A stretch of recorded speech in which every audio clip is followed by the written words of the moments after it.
Assalamualaikum warahmatullahi wabarakatuh.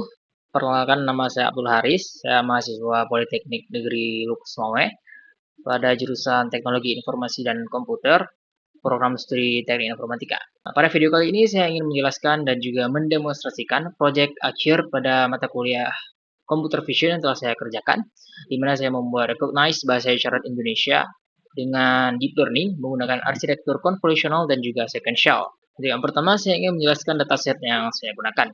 Untuk datasetnya ada 3 di sini karena akan ada 3 model ya, ada untuk alfabet, nomor, dan juga kata. Untuk dataset alfabet pertama saya mengambilnya dari Kaggle oleh Agung Makruf ini. Untuk linknya ada di deskripsi nanti. Dan di sini datanya lumayan banyak ya. Ada rata-rata 350 data per label per kelasnya dari A sampai Z. Kemudian untuk dataset nomor saya mengclone dari GitHub Armada V ini. Jadi dia udah punya dataset angka dari 0 hingga 9. Sedangkan untuk dataset kata saya mengambilnya lagi dari Kaggle oleh Fafa ini, linknya nanti akan ada di deskripsi.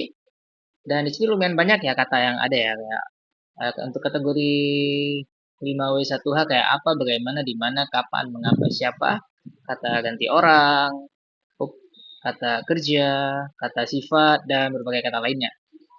Tapi di sini saya tidak mengambil semua kata yang ada, jadi cuma beberapa aja ya.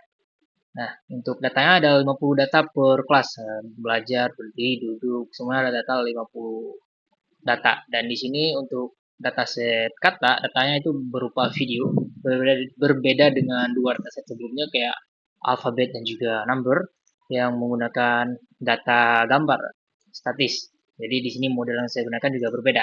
Untuk dataset alfabet dan juga number saya menggunakan 1D CNN, sedangkan untuk kata saya train menggunakan model hybrid menggabungkan 1D CNN dan juga LSTM. Setelah semua datasetnya diunduh, tahap pertama yang saya lakukan sebelum men-train model adalah mengekstraksi dulu landmark dari data-data yang ada. Baik, untuk yang pertama di sini saya mengekstraksi dataset alfabet terlebih dahulu ya, jadi yang pertama kita mulai mengimport library-library yang kita perlukan, CSV untuk membuat file format CSV, kemudian juga media pipe yang digunakan untuk mendeteksi landmark yang ada di data tangan. Dan pertama saya menginisialisasikan terlebih dahulu media pipe-nya ke dalam variable mp_hands, dan kemudian kita set parameter static function image-nya menjadi true karena data yang akan digunakan di sini kan merupakan data gambar, jadi dia statis. Kemudian total tangan yang akan terdeteksi ini 2 karena ada 2 tangan. Dan minimal detection confidence atau kepercayaan AI-nya itu 50%.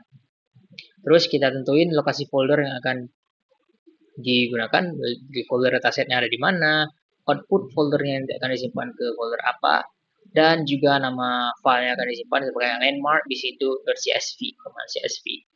Terus dia akan membuat sebuah foldernya jika foldernya itu belum ada. Untuk output ya proses data ini akan dibuat otomatis jika belum ada. Kemudian di sini juga saya set batasan gambar per kelas yang akan diekstrak nantinya 350. Kenapa 350? Dikarenakan minimal data yang ada pada dataset ini 350 ya. Jadi datanya ada di antara 350 hingga berapa? 360. Jadi saya set aja ke 350 data. Terus di sini saya membuat header pertama untuk file CSV-nya, ini akan berisi dengan nama label. Jadi nantinya itu kolom pertama untuk tiap row itu akan berisi nama labelnya dari A hingga Z. Nah, selanjutnya baru melakukan looping untuk membuat judul kolom lainnya setelah kolom label ya. Jadi ada 2 tangan di sini ya. Jadi dia akan nge-loop nested loop 2 kali. For i in range 21, kenapa 21? Karena ada 21 titik tangan di satu tangan ya, dari 0 hingga 20. Jadi dia akan membuat nama headernya H0 untuk tangan pertama dan H1 untuk tangan kedua. Dikarenakan akan ada 2 tangan yang akan terdeteksi di bahasa isyarat ini. Terus dia akan buka file CSV-nya dan mulai nulisin headernya. Dan baru mulai proses ekstraksi untuk setiap label dan setiap data yang ada pada label. Dan baru akan berhenti jika udah ngemuat, udah selesai nge-loop 350 gambar yang ada pada satu label. Jadi pertama, program akan membaca gambar dulu menggunakan OpenCV IMRead. Kemudian setelah gambar yang dibaca oleh OpenCV, formnya akan di-convert terlebih dahulu menjadi RGB ya, dikarenakan OpenCV itu kan membaca file image menggunakan format BGR, sedangkan media pipe yang akan kita gunakan untuk mendeteksi landmark di tangan, dia memerlukan format RGB, jadi kita convert terlebih dahulu menjadi RGB, baru kita panggil media pipe untuk membaca datanya. Setelah media pipe baca datanya, dan jika media pipe nemuin landmark yang ada di foto, di data foto, data gambar tangannya, dia akan membuat class name yang akan berisi nilai hurufnya A, B, C, D. Kemudian hence data yang akan menampung 126 angka koordinat yang ada di tangan. Kenapa 126? Karena kan dikarenakan di sini kita kan menggunakan dua tangan. Sebentar. Nah, pada satu tangan terdapat 21 titik dari 0 hingga 21 dan ada dua tangan, berarti total ada 42 titik. Nah, untuk setiap titik memiliki tiga sumbu X, Y, Z. Ada tiga koordinat untuk tiap titiknya. Jadi 42 dikali 3 totalnya ada 126 fitur yang akan diekstrak untuk setiap gambarnya. Nah, di sini saya juga melakukan tahap normalisasi dengan membuat titik 0 atau pergelangan tangan di sini menjadi pusatnya. Jadi nanti mau bagaimanapun tangannya, posisi tangannya pada gambar yang akan dideteksi, baik misalkan huruf A itu kan begini. Jadi nantinya jika ada gambar begini, begini atau begini, selama masih dalam frame dia akan tetap terdeteksi dengan huruf A. Ya. Kemudian juga terus juga ada normalisasi skala di mana dia untuk setiap titik yang ada dia akan dibagi dengan nilai titik terbesar, kan pada saat deteksinya akan ada titik yang nilainya itu jauh lebih besar daripada titik lainnya. Jadi tiap titiknya itu akan dibagi dengan nilai skala yang terbesar agar semuanya itu sama, seragam, dan proses learning dan proses training nantinya juga akan lebih stabil. Terus saya juga membuat zero padding dikarenakan tidak semua huruf itu menggunakan dua tangan. Ada yang satu tangan. Nah, masalahnya jika hanya satu tangan yang akan terbaca hanya 63 titik koordinat. Ya, 63, 21 kali 3. Betul. 63 titik koordinat. Dan sisanya itu tidak akan terbaca, total 126 fitur. Jadi untuk ngatasin ini, jika hanya satu tangan yang terbaca, 63 fitur yang kosong itu akan berisi nilai 0. Jadi tetap yang akan terbaca adalah 126 fitur, walaupun sisanya itu 0. Dan dia akan increment nilai dari image pun tambah dengan 1. Semua proses ini dilakukan untuk satu gambar ya. Jadi setelah satu gambar selesai, image nya akan nambah 1 dan dia akan lanjut ke image lainnya. Dan setelah selesai, inputnya akan di-save dalam file landmark.csv di mana ya? Sebentar. Di proses data landmark di Sindo.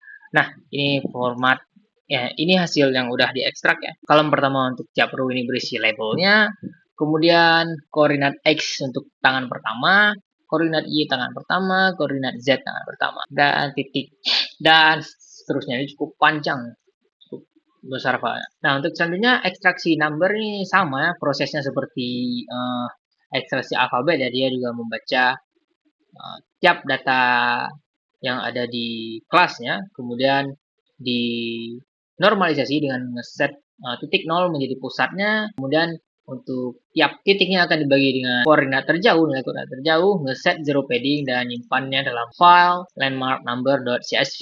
Dan ekstraksi terakhir, ekstraksi video, ekstraksi kata.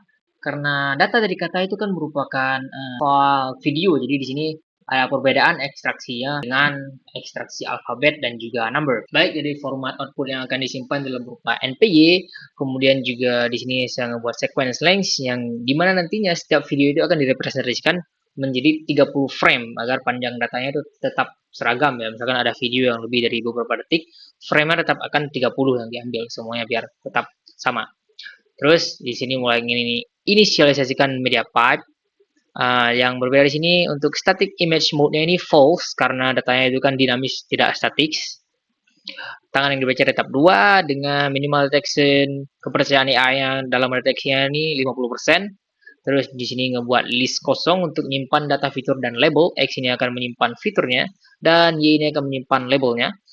Terus kita masuk ke tahap ekstraksi video, sama ya, dia akan ngebaca setiap foldernya, mulai ngekstrak setiap video untuk data yang ada.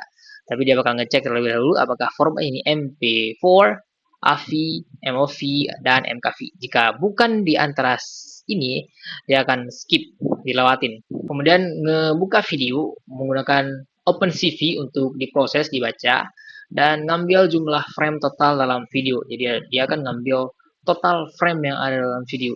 Jika total frame lebih kecil daripada 5, videonya akan dilewatin dan ngeprint output video, nama video, folder labelnya apa, dan dengan alasan filenya itu terlalu pendek atau framenya itu terlalu pendek, jadi akan dilewatin. Capnya rilisnya akan mematikan proses membaca video. Nah, terus selama videonya masih diproses, dia akan membaca semua frame yang ada ya, hingga framenya mencapai 30. Formatnya juga akan dirubah ya, dari yang sebelumnya BGR karena dibaca oleh OpenCV menjadi RGB agar bisa diproses oleh MediaPipe. Mulai diproses oleh MediaPipe mulai mengekstraksi tangannya. Sama seperti sebelumnya, kita juga ngeset titik 0 menjadi pusat. Kemudian juga dinormalisasi ukurannya agar seragam, skalanya dinormalisasikan. Dan jika hanya satu tangan yang terdeteksi, juga sisa dari fiturnya akan diisi dengan 0. Nah, terus jika nilai frame-nya yang terbaca itu kurang dari 30, misalkan 20 atau 35, dia akan ngambil koordinat terakhir dan disamain hingga ke fitur ke 126. Jadi totalnya akan tetap ada 30. Dan akan di-append sequence data, nama datanya, data-data variabel yang diterima dengan labelnya ke dalam variabel X dan Y. Dan setelah proses selesai, dia akan mulai menyimpan hasil ekstraksi di dalam file mana tadi? X kata.mpy dan Y kata.mpy. Ini 7 karena saya udah ngelakuin beberapa proses, sudah cukup banyak di sini untuk nemuin hasil yang terbaik. Nah, terus setelah proses ekstraksi selesai, kita baru masuk ke dalam proses training. Training saya menggunakan model 1D CNN untuk alfabet dan juga number ya. Nah, untuk pertama kita ngimport dulu library-library yang kita perlukan di sini. Terus kita ngeload data yang udah kita buat sebelumnya, ini landmark.isindo. Dan model dir ini, hasil modelnya akan disimpan ke dalam folder model. Ya ini, yang akan disimpan dengan bisindo cnn1d model.h5 dan juga cnn1 label encoder.pkl. PKL. Nah, terus dia akan ngecek dulu nih apakah folder ini ada atau enggak. Terus kalau enggak ada, dia akan dibuat untuk folder model. Ini ya, folder model. Kemudian kita membaca file CSV yang udah kita ekstrak sebelumnya menggunakan Pandas. Dan kita ambil data fiturnya, semua data fiturnya 160 data fiturnya ke dalam variable X dengan ngeluarin data label. Dan untuk labelnya ya kayak A hingga Z akan disimpan ke dalam variable Y. Nah, baru kita mulai proses pre-processing dan juga reshape ya. Oke, pertama kita pakai label encoder untuk merubah tiap data kategorikal menjadi numerik agar bisa dibaca oleh sistem. Terus kita simpan ke dalam file encoder untuk dipakai untuk tahap selanjutnya. Terus kita split datasetnya di sini, saya split menjadi dua, ada train dan test, tidak pakai validation menggunakan function train test split dengan 0,2 atau 20% dari total data hasil ekstraksi sebelumnya itu akan menjadi data uji, sedangkan 80% lainnya ini akan menjadi data training dan random state 40 lah. Jadi mau dijalanin berkali-kali pun, ratusan kali pun hasilnya itu akan tetap sama. Mau dijalanin di laptop saya, laptop kalian, dan dimanapun itu hasilnya akan tetap sama. Baru kita masuk ke tahap reshape data. Di sini kita reshape terlebih dahulu dikarenakan cons V1D itu perlu inputan dalam bentuk 3D, sedangkan data kita itu yang hasil ekstraksi cuma 2D, jadi kita tambahin satu dimensi baru ini agar jadi 3D. Dan selanjutnya baru kita bangun arsitektur 1D CNN yang akan nantinya akan kita gunakan untuk proses training model. Pertama untuk layer pertama, cons 1D filter titik yang ada pada image dengan kernel size 3, activation yang akan kita pakai di sini relu. Kemudian max poolingnya akan ngambil dua fitur paling penting agar prosesnya nanti ringan lah, nggak terlalu berat. Kemudian masuk ke layer kedua, dia mulai ngekstrak lebih rumit lagi, dan sama ya, masih sama, dia bakal ngambil dua fitur paling penting. Terus dia balikin lagi nih data 3D menjadi 1D agar bisa diproses oleh dense layer, dan dropout 0,3 30% ini untuk mencegah overfitting. Dan output layer kita menggunakan activation softmax ini karena datanya ini kan multi class ya, bukan cuma 2 kelas saja. Nah, terus model di compile menggunakan optimizer Adam dengan lossnya menggunakan Spheres categorical cross entropy, dan matrix di sini akan berfokus pada akurasi. Model summary akan nampilin arsitektur model sebelum proses training ya. Dan baru kita mulai proses training menggunakan model fit epoch 50. Jadi model akan belajar sebanyak 50 kali dengan byte size 32. Jadi untuk setiap proses itu akan 32 data yang akan diproses bersamaan. Jadi model akan membaca 32 data secara bersamaan. Kemudian 32 data lagi, 32 data lagi, 32 data lagi, hingga semua data telah terbaca itu baru selesai satu epoch. Kemudian lanjut ke epoch kedua, sama juga dia akan membaca 32 data lagi, 32 data lagi, 32 data lagi, hingga semua data terbaca dan selesai epoch 2 dan seterusnya hingga epoch ke 50. Dan baru nyimpan hasilnya, tampilin hasil operasinya. Karena saya sebelumnya tidak menyimpan berapa akurasinya, jadi di sini kita bakal coba train terlebih dahulu ya. Bentar. Nah, dan lain more di situ. Oke, untuk hasilnya di sini dulu di tes.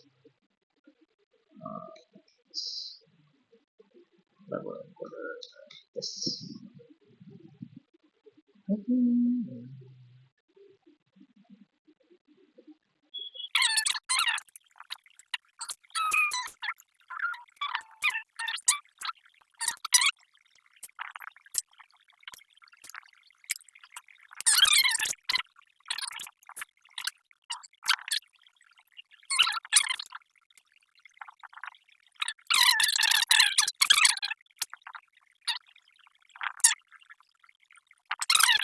Oke, dan ini sudah selesai ya, dan akurasi yang kita dapat dengan menggunakan 1D CNN untuk data alfabet ini mencapai 96,76%, di mana ini udah cukup powerful dibanding beberapa model yang udah saya coba sebelumnya, di mana rata-rata itu di bawah 90%, ada yang 100% dan malah overfitting. Jadi 1D CNN ini menurut saya sudah cukup baik untuk memprediksi dan untuk mendeteksi bahasa isyarat alfabet Indonesia ya. Terus untuk train numbers sama juga sebenarnya, sama seperti proses train alfabet ya, nggak ada perbedaannya, nggak jauh beda. Yang beda cuma file tempat ini ya, CSV yang di load ini. Sebelumnya kan alfabet, jadi ini yang di load untuk number. Terus kita lanjut langsung saja ke proses train kata ya. Kata ini yang cukup rumit menurut saya karena saya udah coba banyak model juga di sini. Isolated model sebelum salah salah. Kata isolate sebelum akhirnya saya memutuskan untuk menggunakan model hybrid. Ya, ini gabungan antara 1D CNN dan juga LSTM. Ya, di sini sama kita ngeload dulu semuanya, hasilnya juga akan simpan sebagai ini kata hybrid. Terus dia mulai, nah terus baru mulai ngeload fiturnya, ngeload labelnya, baru dia mulai encoding dan mengubah data-data yang ada kategori jadi numerik, ngitung jumlah kelas yang akan diprediksi, nyimpan encodernya nanti agar prediksinya itu bisa dikembaliin lagi ke label asli, misalkan marah gitu, di encode terlebih dahulu menjadi data numerik, terus dibalikin lagi nantinya agar bisa di hasilnya ini marah, jangan tampilannya itu angka numerik. Nah, terus kita bagi juga dataset terlebih dahulu, kita split rasionya 80/20 ya, jadi 20% ini akan menjadi data test dan 80% dari total data akan menjadi data train. Random state-nya masih sama 42. Oke. Nah, terus di sini saya baru membangun arsitektur model hybrid CNN LSTM, kombinasi antara 1D CNN dan juga LSTM. Jadi karena datanya itu kan berupa bentuk video. Tiap frame ini akan dibaca oleh 1D CNN, akan dibaca oleh 1D CNN dengan 64 filter untuk nemuin pola dari data, pola dari gambarnya, pola dari tiap frame-nya. Ngambil dua fitur paling relevan, kemudian LSTM di 64 unit tuh untuk nemuin hubungan antara frame satu dan frame kedua. Di sini juga pakai dropout 30% untuk ngurangin resiko overfitting, dan Slayer juga ini untuk proses fitur akhir sebelum diklasifikasiin dengan activation relu. Dan output layer ini pakai softmax karena memang dia ini kan multi class, bukan cuma 2 kelas saja. Beberapa kata yang saya gunakan. Selanjutnya compile model masih sama, masih pakai optimizer Adam, lossnya masih sama, spread categorical cross entropy dengan matrix yang akan ditampilkan nanti hasilnya lah akurasi aja. Nah, bedanya proses training kata dengan number dan alphabet, di sini saya membuat callback dan membuat checkpoint. Jadi untuk misalkan hasil trainingnya di beberapa epoch itu udah mencapai akurasi yang sangat tinggi, dia akan nandain itu menjadi checkpointnya atau nilai paling tinggi. Dan juga early stopping juga di sini dengan patience-nya 15. Patience-nya itu 15. Jadi misalkan begini. Di epoch ke-18 misalkan, epoch ke-18 itu dia mencapai akurasi paling tinggi 99%. Terus di epoch selanjutnya, epoch 19, 20, 21, jika akurasinya tidak bertambah dalam 15 epoch selanjutnya tidak bertambah, maka modelnya bakal stop proses training, ngambil ngambil hasil model terbaik sebelumnya yang ada di epoch berapa tadi? 18 ya, 95%.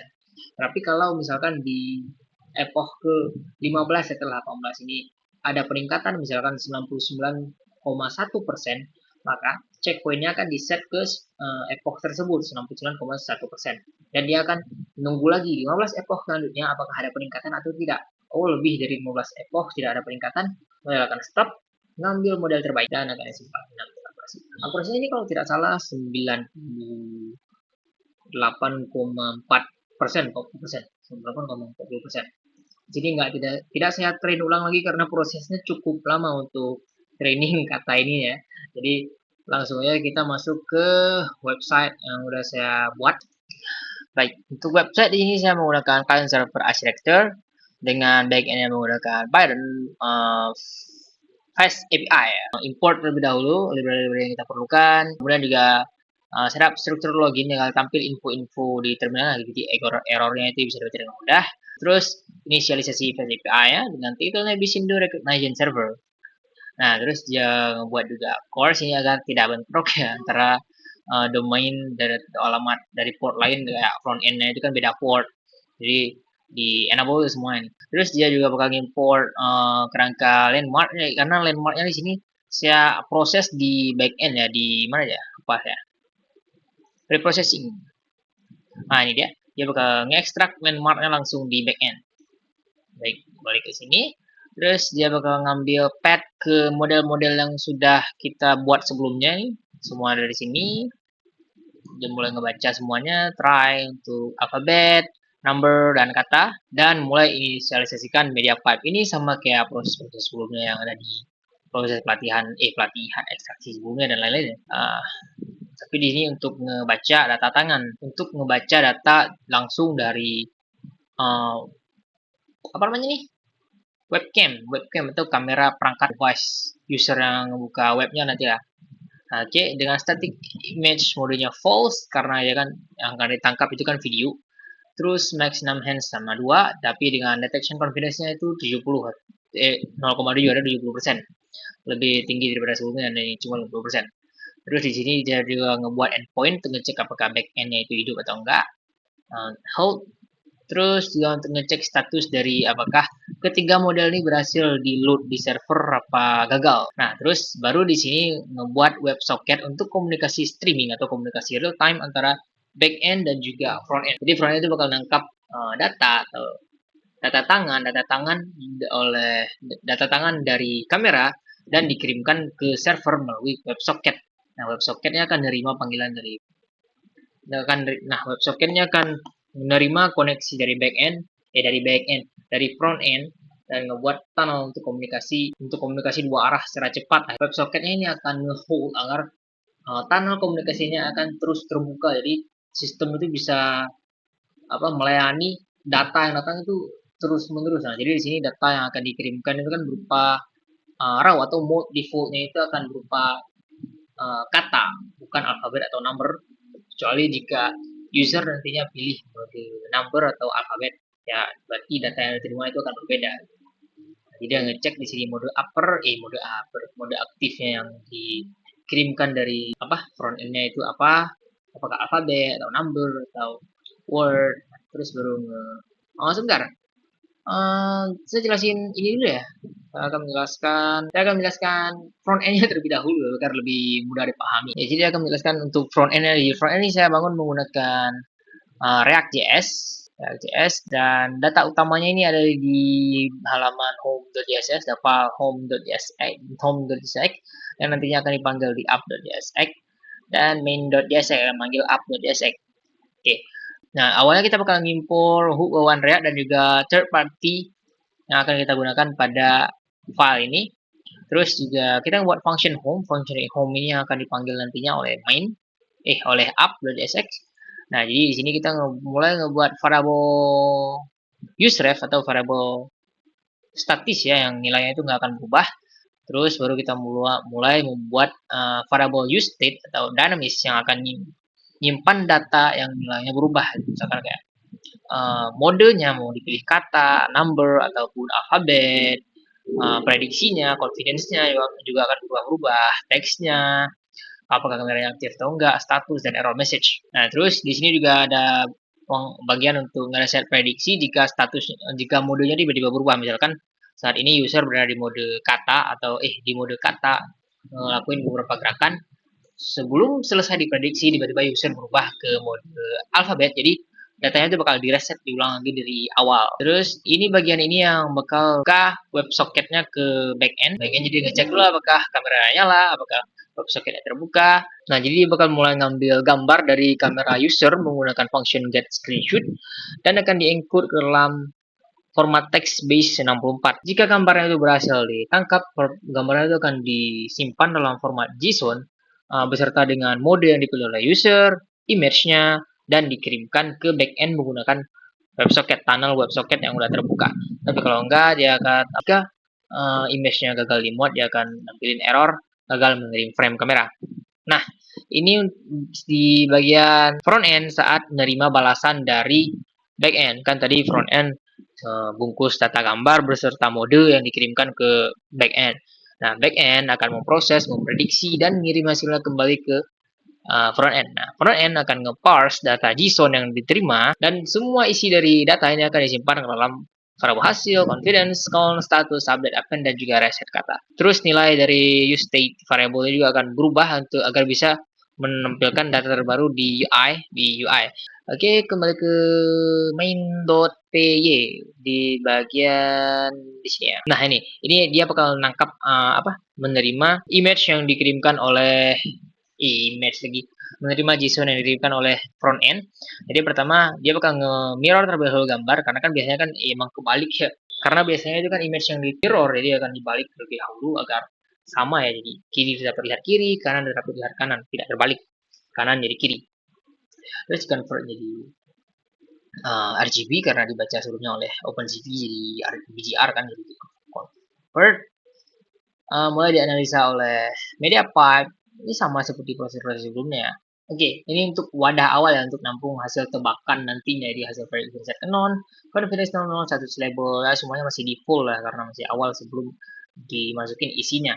Oke, baru dia mulai ngecek nih untuk mode aktif yang dikirimkan oleh front end itu apa, apakah itu abjad, jika bukan apakah itu number, art, word ya atau kata. Terus mulai nge-clean up katanya, mulai ngedetek tangannya, mulai ngeprediksi semuanya, dan ini juga untuk jika mode aktifnya angka sama juga, jika mode aktifnya kata juga sama, ngeprediksi semuanya, dan ngirim hasilnya ke front end dalam format JSON. Dia bakal kirim hasilnya, hasil prediksinya apa, nilai confidence-nya berapa, confidence-nya, mode yang dikirimkan juga apa, statusnya apa. Append to text ini nantinya apa ya? Akan ada sebuah text field. Jadi akan ada sebuah text field yang akan berisi data-data teks hasil prediksi, misalnya kayak 1, 2, 3, dan juga reset kata juga. Oke, biar nggak kelamaan langsung aja ntar ya warning. Ntar Oke, ini servernya udah jalan. Terus terminal website sebentar. Si klien DM Randes.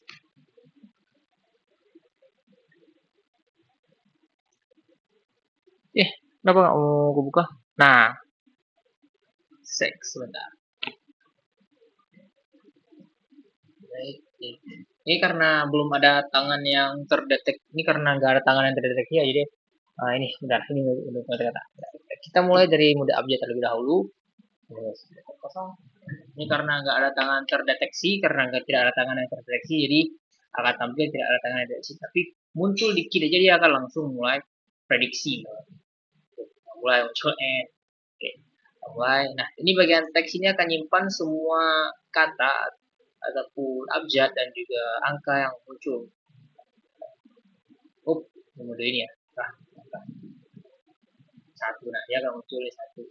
Terus kita juga bisa salin teks. Nih, teksnya akan tersalin. Terus dihapus juga nih. Kita ulang lagi dari nol. Jadi, kita mulai dari abjad ya.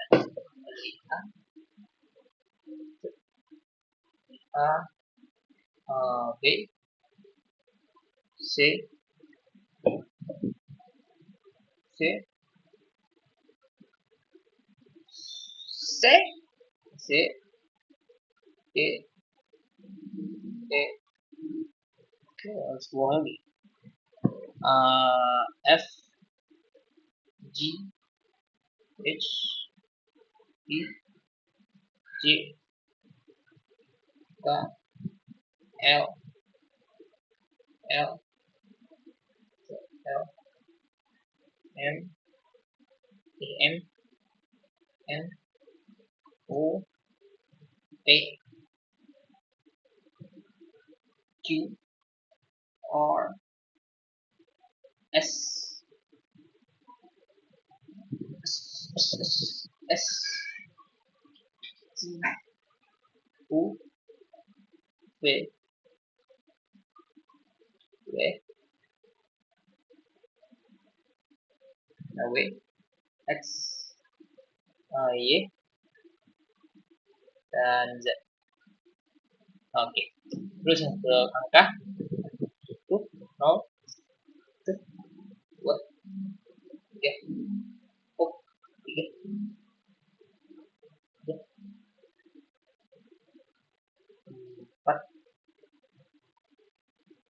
6 baca.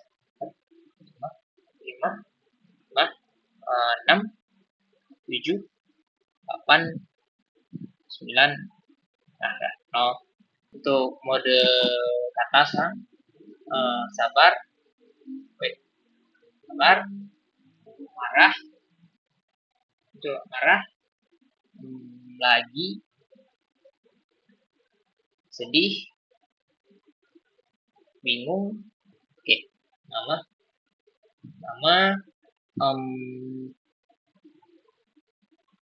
kemudian kita, saya, dia, pagi. Baik, ini saya yang bisa saya sampaikan. Lebih dan kurang mohon maaf. Mohon maaf juga jika ada penyampaian yang kurang jelas ya. Sekian dari saya. Assalamualaikum warahmatullahi wabarakatuh.